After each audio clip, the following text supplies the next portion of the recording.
नमस्कार, आदाब, सत श्री अकाल, राम राम, खम्मा गणी दोस्तों। मैं रजनी स्वागत करती हूँ आपका हमारे चैनल द सक्सेस में। तो दोस्तों आज है 28 मार्च और ये न्यूज़ है 26 की और 28 की, दोनों की कंबाइंड में है। 27 का संडे था तो संडे को न्यूज़ नहीं होती है और जनरली मैं भी छुट्टी रखती हूँ। 26 को मैंने बनाया नहीं था तो 26 के करंट अफेयर्स तैयार कर लिए थे, तो 26 और 28 के हमारे न्यूज़ हैं। टुडेज़ टॉप 5 मतलब आज के टॉप 5 जो करंट अफेयर्स हैं जो हमारे एग्ज़ाम की दृष्टि से इम्पोर्टेंट हो सकते हैं वो आपके सामने लेके आई हूँ। मैं बीच में फिर बताना भूल जाती हूँ। अगर आपको PDF चाहिए तो टेलीग्राम चैनल पे फॉलो कर सकते हैं। डेली के जो भी 5 क्वेश्चन है इनका अलग से आप फाइल बना के रख लीजिएगा और जब भी आपको टाइम मिले 5 दिन 7 दिन से आप इनको मतलब रिवाइज़ कर लीजिए, करते रहिएगा ताकि आने वाले एग्ज़ाम्स में आपको करंट अफेयर्स में कोई इशू ना आए।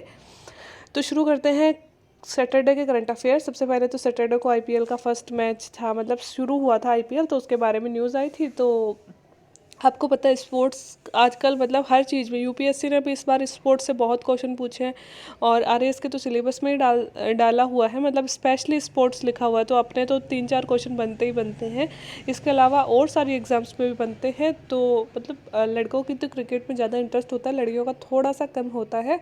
तो इसलिए मैंने कि हमें भी थोड़ा सा ध्यान रहे, मतलब मेरा थोड़ा कम है तो कि थोड़ा सा हम भी ध्यान रख लें क्योंकि कई बार बहुत ईजी क्वेश्चन पे हम लोग नहीं कर पाते हैं। तो 26 मार्च से स्टार्ट हुआ है और ये IPL का कौन सा वर्जन है, मतलब संस्करण है, 15वां संस्करण है, मतलब IPL 15 ये हो रहा है। और इस बार कुल 10 टीमें IPL में परफॉर्म करने वाली हैं और 10 टीमों के अगर कप्तान में थोड़ी अदला बदली हुई है और मतलब कि सबसे जो इम्पोर्टेंट टीम है वो तो है हमारी मुंबई इंडियंस जो 5 बार चैंपियन बन चुकी है और रोहित शर्मा इस बार इसके कैप्टन हैं। और चेन्नई सुपर किंग्स सेकंड सबसे इम्पोर्टेंट टीम है जो 4 बार चैंपियन रह चुकी है और रविंद्र जडेजा इसके जो कैप्टन है वो है। इसके अलावा गुजरात टाइटंस के हार्दिक पांड्या, रॉयल चैलेंजर्स बेंगलुरु के फॉफ डू प्लेसिस इस बार मतलब किसी विदेशी को कैप्टन बनाया गया है। इसमें भी KL Rahul Lucknow super joints के कैप्टन हैं। दिल्ली कैपिटल्स के ऋषभ पंत हैं। कोलकाता नाइट राइडर्स के श्रेयस अय्यर है। ये शायद वही श्रेयस अय्यर हैं जो कल परसों मैंने आपको न्यूज़ में बताया था, प्लेयर ऑफ द मंथ का अवार्ड इन्हें मिला था। आई थिंक ये वही है, बाकी आप लोग नीचे कमेंट करके बताना आप लोगों को कितना याद है, क्योंकि मतलब स्पोर्ट्स में मेरा भी कम ही इंटरेस्ट है, लेकिन फिर भी मुझे लगता है श्रेयस अय्यर को ही मिला था इस बार का। पंजाब किंग्स के मयंक अग्रवाल, सनराइजर्स हैदराबाद के केन विलियमसन हैं और राजस्थान रॉयल्स जो अपने राजस्थान वासियों की टीम है संजू सैमसन। और कहा जा रहा है कि इस बार राजस्थान की टीम भी स्ट्रॉन्ग है, कुछ नए खिलाड़ी ऐड किए गए, मतलब अच्छे खिलाड़ी हैं, तो हमें उम्मीद रहेगी कि इस बार राजस्थान भी अच्छा परफॉर्म कर पाए। ये कुल मिलाकर 10 टीमें हैं दोस्तों। मतलब जिन लोगों का इंटरेस्ट है उनको तो पता ही होगा, जो कम इंटरेस्टेड है वो भी कम से कम कौन कौन सी टीमें खेल रही हैं, कौन सा संस्करण है, कब से स्टार्ट हुआ है, जीतने वाला कौन है, मतलब कौन जीतेगा, विनर और सेकंड विनर कौन है और किस टीम के कैप्टन कौन है, इतना सामान्य ज्ञान तो हमें होना ही चाहिए क्योंकि अक्सर क्वेश्चन पूछ लिए जाते हैं। ठीक है। अब दोस्तों चीन के विदेश मंत्री हमारे दौरे पर आए थे, तो चीन के विदेश मंत्री दौरे पर आए थे तो जनरली चीन के विदेश मंत्री तो नहीं पूछे जाएंगे, लेकिन अगर दौरे पे हैं इसलिए हो सकता है किसी एग्ज़ाम में नाम पूछ लिया जाए। तो वांग यी इनका नाम है जो भारत के दौरे पर हैं और ये चीन के विदेश मंत्री हैं, तो ऑब्वियस सी बात है इनसे जो मुलाकात करने वाले हैं वो अपने भी विदेश मंत्री हो गए S जयशंकर प्रसाद। और इसके साथ ही हमारे राष्ट्रीय सुरक्षा सचिव अजीत डोभाल जी जो बहुत ही शानदार पर्सनैलिटी है, इन्होंने इनसे मुलाकात की। कुछ खास हुआ नहीं, ऐसा लग रहा था चलते फिरते नॉर्मल घूमने के पर्पज़ से ये यहाँ पे आ गए हैं, बाकी कोई खास बातचीत हुई नहीं इस मुद्दे पर। ठीक है। राजस्थान में बिजली उत्पादन की कितनी यूनिट्स है दोस्तों, ये क्वेश्चन आप सबको पता होगा, हम सब राजस्थान वासी हैं और पिछले 4-5 दिन से आपने देखा होगा कि बिजली की बहुत ज़्यादा कटौती हो रही है। तो हमारे सामान्य जीवन में क्या हो रहा है न्यूज़पेपर से हम वो भी पढ़ते हैं। हालांकि मैं खबरें ऐसी लाती हूँ आपके लिए, मतलब मैं ऐसी न्यूज़पेपर में खबरें होती हैं और मैं वहाँ से क्वेश्चन ढूंढती हूँ क्योंकि हमारे एग्ज़ाम में हमें खबरें नहीं क्वेश्चन पूछे जाएंगे, जनरल नॉलेज पूछा जाएगा। इसलिए कि क्यों कटौती हो रही है ये तो मतलब आपने अगर पेपर पढ़ा होगा तो ठीक है, क्योंकि हमें कोयला नहीं मिल पा रहा है, कोयले की कमी हो गई है इसलिए कटौती ज़्यादा हो रही है। और कोयले की कमी से हमारी कई सारी यूनिट्स जो बिजली बनाती हैं कोयले से वो बंद हो गई हैं। तो इस बहाने पेपर में कुछ फैक्ट दिए हुए थे, मैंने सोचा आपके साथ शेयर कर दूं क्योंकि सुपर क्रिटिकल पावर संयंत्र कितने हैं, क्रिटिकल कितने हैं, ये हमसे बहुत बार पूछ ले जाते हैं। तो सबसे पहले तो राजस्थान में विद्युत उत्पादन की यूनिट्स कितनी है, 23 यूनिट्स हैं। ठीक है। और हाल फिलहाल 15 यूनिट बंद हो गई हैं कोयले की कमी से, इसलिए बिजली संकट हमारे गहरा गया है। 4290 मेगावाट यूनिट्स बंद हो गई हैं। मतलब ये जो 15 यूनिट थी लगभग 4290 मेगावाट बिजली बनाती थी। इसके साथ ही एक विंड पावर जो है, मतलब हवा से बिजली बनाने वाली एक यूनिट है 900 मेगावाट की, वो भी बंद हो गई है। और अगर जनरली राजस्थान में बात करें तो 12,000 यूनिट्स की है, ठीक है, 12,000 यूनिट्स राजस्थान में चाहिए होती हैं। और इतनी यूनिट अगर बंद हो गई है, मतलब इतनी बिजली अगर मेगावाट बिजली नहीं बन रही है तो दिक्कत हो सकती है हमारे भी। तो हो सकती क्या, आपने देखा भी होगा। और ये न्यूज़ तो इसलिए आई थी कि हमें कोयला मिल नहीं रहा है, और आज के पेपर में न्यूज़ आई है कि छत्तीसगढ़ ने हमें कोयला देने से और एक दो जगह से और कोयला खनन की परमिशन दे दी है, इसलिए आपूर्ति थोड़ी बढ़ गई है और आप देख रहे होंगे कि फिर से ठीक ठाक बिजली अपने आ रही है। ठीक है, तो थोड़ी सी कुछ डेटाज है, आप लोग याद रख सकते हो। अगर आप लोगों का हाल फिलहाल में कोई इंटरव्यू है, हाल ही में आपने किसी बच्चे ने कमेंट किया था कि मैडम ACF का इंटरव्यू भी शेयर कीजिए, इंटरव्यू के क्वेश्चन। तो दोस्त, मैं कोई RPSC में काम नहीं करती हूँ कि वहाँ के जो भी इंटरव्यू हो रहे हैं मुझे उसकी खबर होगी। बिकॉज ऑफ RAS का इंटरव्यू मैंने दिया था, और इस इंटरव्यू के बहुत सारे बच्चों का हमने ग्रुप बना रखा था, तो जिसका भी इंटरव्यू हो रहा था वो हमसे शेयर करते थे, और वो सारे क्वेश्चन मैं आपके साथ में शेयर कर रही थी। इसलिए मेरे पास मतलब वो क्वेश्चन आ जाते थे, हमारे ग्रुप में आते थे, और मैं जैसे कि आप लोगों से कनेक्ट हूँ तो मैं शेयर कर देती थी। बाकी ACF वगैरह के इंटरव्यू नहीं है, लेकिन हाँ इतना ज़रूर कह सकती हूँ कि उसके बाद में, जैसे RAS के बाद में 2-3 इंटरव्यू और हो चुके हैं RPSC के द्वारा, और मतलब उन लोगों के मेरे पास पर्सनल मेल आए, आप लोगों से शेयर भी किया, किसी का AEN में सिलेक्शन हुआ है, किसी का किसमें। तो क्योंकि मेंबर वही हैं, चेंज नहीं हुए हैं, और इंटरव्यू लेने वाले आपके सामने वही होंगे, तो क्वेश्चन नहीं बदलेंगे, मतलब क्वेश्चन जनरली वही पूछे जाएंगे। हो सकता है कि 2-4-5 क्वेश्चन आपके फील्ड से पूछ ले जाए, बाकी जो जनरल क्वेश्चन इंटरव्यू में पूछे जाते हैं वो चाहे RAS का हो, ACF का हो या फिर AEN का हो, क्योंकि मेंबर वही हैं, तो एक मेंबर कितनी वैरायटी ला सकता है। बाकी ये ज़रूर है कि आप जिस फील्ड का इंटरव्यू दे रहे हो उस फील्ड का एक स्पेशलिस्ट वहाँ पे बैठा होगा, वो आपसे अपने फील्ड के क्वेश्चन पूछेगा, उनको आप अपने स्तर पे प्रिपेयर कर लो। बाकी इतने सारे लोगों के इंटरव्यू मैंने शेयर कर रखे हैं, तो वही क्वेश्चन लगभग आपसे पूछे जाते हैं। ठीक है, आगे चलते हैं। एक पुस्तक है दोस्तों, ये एडिटोरियल आया था, है ना, कि ये जो पुस्तक है $10 ट्रिलियन ड्रीम, किसकी पुस्तक है। देखो, अब सिर्फ हमारे देश में बहुत ज़्यादा मतलब ये हो रहा है कि हमें हमारी इकोनॉमी को बढ़ा के इतनी बनाना है।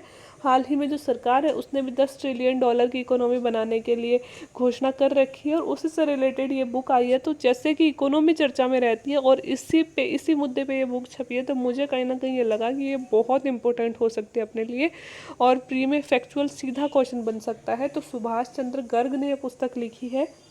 पुस्तक का नाम है $10 trillion dream, the state of Indian economy and the policy reform agenda, की मतलब कैसे हम 10 ट्रिलियन की इकोनॉमी बना सकते हैं, उसके लिए क्या पॉलिसी अपना सकते हैं। इस पे डॉक्टर सुभाष चंद्र गर्ग ने ये पुस्तक लिखी है।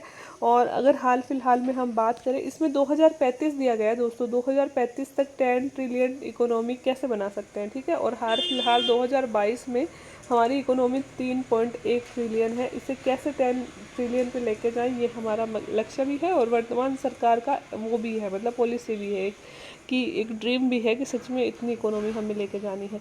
इसके साथ ही दोस्तों, आप मेरा फैशन चैनल है वो आप फॉलो कर सकते हैं, सब्सक्राइब करके रख ले। जो लड़कियां हैं उनके लिए तो मतलब इफ़ेक्टिव होगा ही, लड़के हैं वो भी सब्सक्राइब तो कर सकते हैं, क्योंकि मतलब उसमें भी इंटरेस्टिंग चीज़ें आपको देखने को मिलती रहती है। इसके साथ ही जिसका उस चैनल का लिंक नाम है ट्रेंडिंग विद रजनी, और इसी नाम से चैनल है। अगर गूगल सर्च ना करो, क्योंकि अभी नया ही है, तो गूगल पे ना मिले तो आप डिस्क्रिप्शन बॉक्स में मैंने लिंक दे दिया है, सीधा आप वहाँ पे जाके फॉलो कर सकते हैं। साथ ही ट्रेंडिंग विद रजनी के नाम से इंस्टा ID है उसी चैनल की, इंस्टा पे भी आप मुझे फॉलो कर सकते हैं, वहाँ भी मैं कुछ रील्स वगैरह अपलोड करती रहती हूँ। तो ट्रेंडिंग विद रजनी नाम से मेरी इंस्टा ID और न्यू चैनल, आप दोनों प्लीज़ फॉलो सब्सक्राइब कर सकते हैं। आज का जो करंट अफेयर्स हैं 28 मार्च के, वो हैं विश्व के सबसे ज़्यादा ध्वनि प्रदूषित शहर। आज एक रिपोर्ट आई है दोस्तों जिसमें ध्वनि प्रदूषण की बात की गई है, और विश्व में सबसे ज़्यादा ध्वनि प्रदूषण कौन से शहर में पाया जाता है, तो उसका नाम है ढाका। बांग्लादेश की राजधानी है ढाका, विश्व का सबसे ज़्यादा प्रदूषित शहर है। ये हमारे लिए इतना इम्पोर्टेंट नहीं है जितना कि ये दूसरे नंबर का शहर है, विश्व का दूसरा सबसे ज़्यादा प्रदूषित शहर इंडिया का है, और उसका नाम है मुरादाबाद। आप समझ सकते हो, विश्व का दूसरा सबसे ज़्यादा प्रदूषित शहर। अगर 5 याद करना चाहो या 4 याद करना चाहो तो इस्लामाबाद पाकिस्तान की राजधानी जो है ये तीसरा, और राजशाही बांग्लादेश का ही चौथा। ठीक है। और अगर इंडिया के टॉप 4 याद करना चाहो तो पहला मुरादाबाद, दूसरा कोलकाता, तीसरा आसनसोल, चौथा जयपुर और पांचवा दिल्ली। दिल्ली में कम ध्वनि प्रदूषण है बजाय कि जयपुर में। जयपुर में ज़्यादा ध्वनि प्रदूषण और दिल्ली में कम ध्वनि प्रदूषण है। बात करें कि ध्वनि प्रदूषण किसे कहते हैं, तो अगर हम बात करें रिहायशी इलाकों की ध्वनि का अधिकतम स्तर 55 डेसिबल माना गया है कि 55 डेसिबल तक हम सहन कर सकते हैं। 55 डेसिबल से ज़्यादा हो तो वो ध्वनि प्रदूषण में गिनी जाएगी। और कॉमर्शियल इलाकों में ध्वनि का अधिकतम मानक 70 डेसिबल माना गया है। लगभग 70 डेसिबल से ऊपर की ध्वनि जो है कॉमर्शियल इलाकों में फिर प्रदूषण मानी जाएगी, और नॉर्मली हम 65 डेसिबल से ऊपर की ध्वनि को प्रदूषण ही मानते हैं। ठीक है।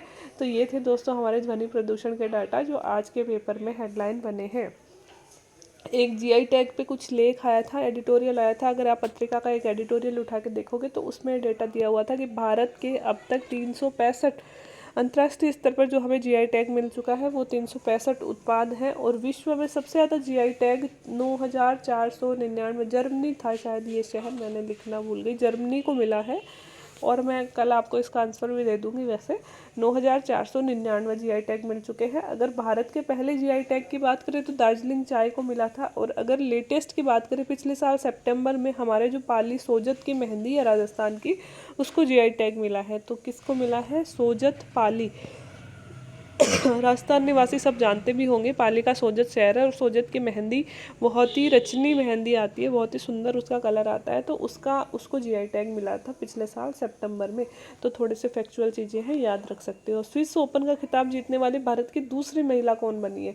तो पीवी संधू बनी है दोस्तों, भारत की दूसरी महिला खिलाड़ी बनी है जिसने स्विस ओपन का खिताब जीता है। इससे पहले साइना नेहवाल ने 2011-12 में यह खिताब जीता था। 2 बार जीता था साइना नेहवाल ने, है ना, लेकिन वो एक ही महिला थी। और दूसरे नंबर की महिला की अगर बात करें तो वो कौन है? पीवी संधू। और खिताब की बात करें तो महिलाओं में तीसरे नंबर का खिताब है। क्यों? क्योंकि साइना नेहवाल ने 2 बार ये खिताब जीता था। एक दोस्तों हमारी कुछ साइंस एंड टेक्नोलॉजी की बात करें तो MRSAM टेक्निक की बात की गई है जिसका अभी परीक्षण किया गया है। तो ये क्या है?